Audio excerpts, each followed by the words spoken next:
Well, hello everyone. It's 10:30 in the morning on December 27th, and I've been trying to make this video for about an hour, and I'm about to lose patience with it. And I think that Noyzi, who's in the back here and just made kind of a weird noise, I think he's about to lose patience with me too because he's ready for a walk.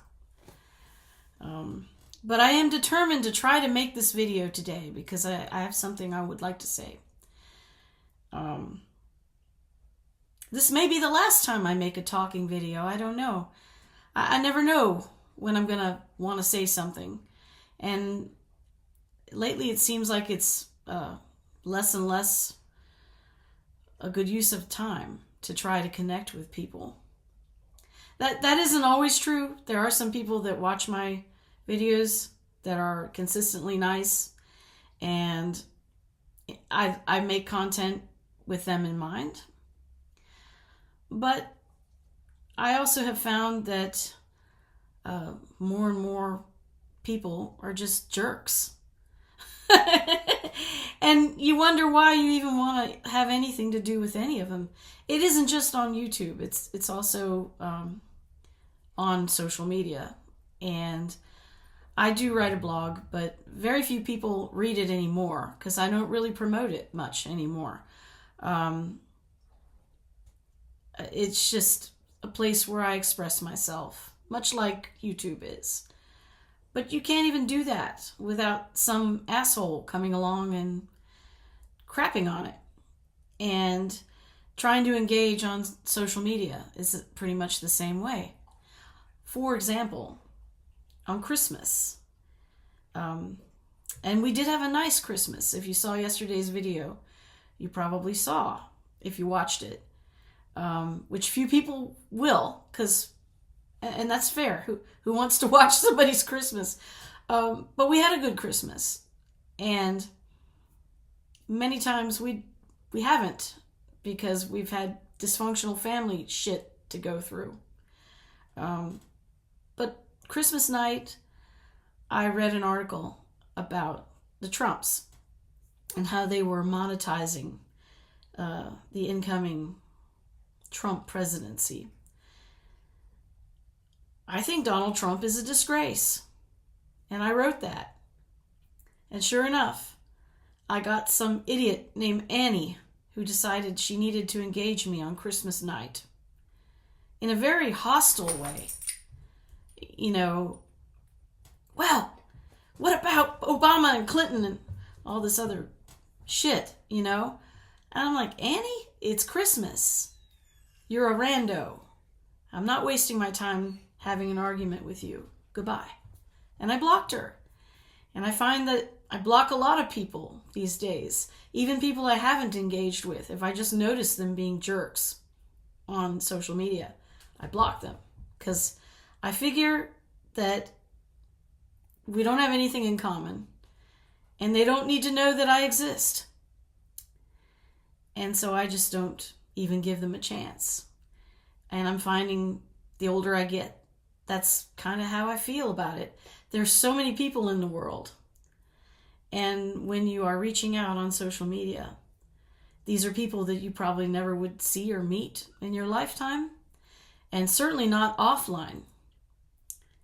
And if they are engaging in fights with people over politics, or they feel like they need to say rude things to you, or say rude things to other people, might as well just block them. So that's what I do. And I do that a lot too when people leave me shitty comments on YouTube. Because why would I want to have anything? Sorry, Noyzi is distracting me. And Charlie has just come in here too. They're ready for a walk. And I probably should quit trying to make this video and get dressed and walk them so they can have their little promenade through our little town here. But I really feel compelled to make this comment. I made a video this morning. I thought it was a fairly good video. Not very long either. Only less than 3 minutes. Oh, God. And somebody downvoted it. It's like 50% people like this video. You don't like my interpretation of the song Misty? Really? The dogs don't like that I'm talking to you instead of walking them, but come on. I mean, why do people do this shit? Why can't you just scroll if you don't like what somebody says or does? Why does everything have to turn into a fight? Especially at Christmas. And I'm sure that it has a lot to do with mental health. I haven't had a family Christmas with my origin family since 2003. And I'll tell you what happened. I'll try to keep it brief. I have 3 older sisters, and there's an 8-year difference between me and the next one, and 11 and 13 for the other 2. We do have the same parents, but I was basically a surprise, a big surprise. And I've kind of been treated my whole life like a thorn in people's side, like, I crashed the party. And even people that are not related to me. There are many people that like me, but quite a few that don't. I'm the kind of person that you either like or dislike. Maybe everybody's like this, but I seem to annoy people a lot. Well, historically, our family Christmases have been kind of toxic. There's been a lot of fighting. I'm not very close to my sisters. And I got to a point when I first got married, I realized I don't really enjoy spending Christmas with my family of origin, because invariably people drink too much, or they fall back into old childhood roles, and it just turns to shit very quickly. And Christmas is once a year, and in America at least, you don't get a lot of time off. And who wants to spend that time fighting? So I had one of my sisters asked me in 2003 if she could take a ride with us to our parents' house. And I said, yeah, if you want to, but only if you realize that if there's a fight, I'm leaving. And I don't care who starts it, but I'm not going to hang around at the house if there's fighting. I want to go home and sleep in my own bed. And she said, okay, fine. Well, my husband went to go pick her up, and predictably she wasn't ready, and so he had to wait for her. And it was a long time, because I was at home waiting with our dogs. And they finally showed up, picked me up. We got down there, and sure enough, the very first night, there was a fight. And it involved me and another sister. And I said, well, I think we're going to just go home in the morning.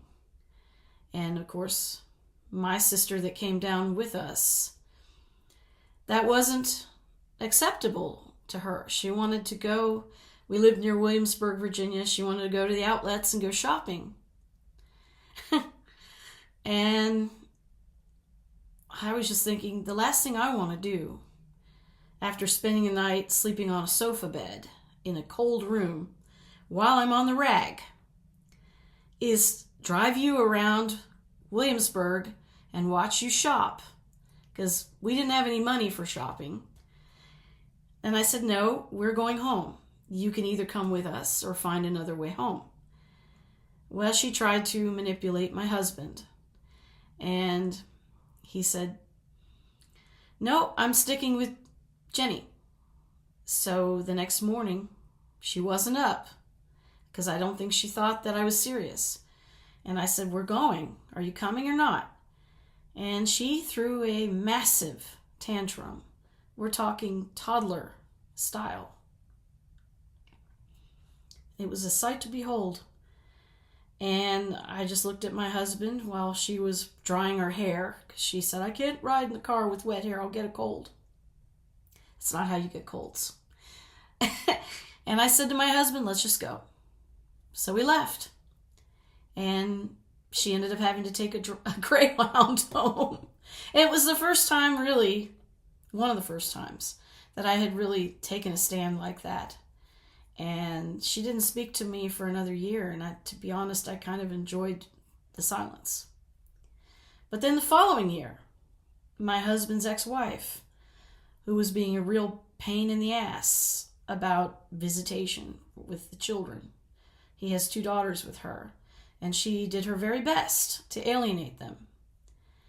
And it worked, frankly. But she would not, at that time, cooperate with him about visitation.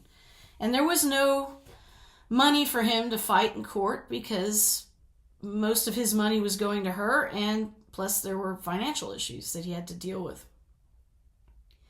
And she basically tried to force me to come to my husband's father's house for Christmas, because she'd never met me and she didn't want the kids with me. So she invited us to my husband's father's house. She and her husband were going to stay in the house with the kids while we were supposed to get a hotel room. Now, keep in mind, she was the first wife, but she got a divorce. And so those were my in-laws. And we really couldn't afford the trip because there were a lot of bills that had to be paid. And I just said to my husband, you go ahead and go see your kids, and I will stay here in Virginia and take care of the dogs. That way we won't have to board them. We won't be paying for 2 flights. And, your ex-wife has said that the kids don't like me, which actually wasn't true. They only met me one time, and they had a good time when they met me. You go see your kids. Well, sure enough, I got blamed for that Christmas and how crappy it was. However, I can promise you that if I had been there, it would have been much worse. We would have spent money we didn't have for a guaranteed shitty time. And, my husband got to see his kids, and it turned out that was the last time until they were old enough to decide for themselves. And one of them remains estranged, and the other one has connected. And that's been very nice, actually. But if it hadn't been for my sister acting the way she had the previous year, I probably would have gone and spent Christmas with my husband's ex-wife. And it would have sucked. But even if it hadn't sucked, it just would have given her a reason to keep trying to do that. So, it's better that I didn't do it that way. Because I don't want to spend Christmas with my husband's ex-wife or my family of origin. And if it means that people think I'm an asshole, so be it. Got to think of my own mental health. And, the same goes for dealing with randos on the internet who want to fight with you over politics. The total stranger come at you with hostility, itching to have a fight with you. Who has got time for it? I don't. So I don't fight with these people. And I'm not really sure why I bother making content, but I make it for the people that do enjoy it, the few of you who do. So if you made it to the end of this video, thank you. Thank you for watching. Thank you for listening. And hopefully I'll make a winner soon that everybody likes, but chances are I won't. It is what it is.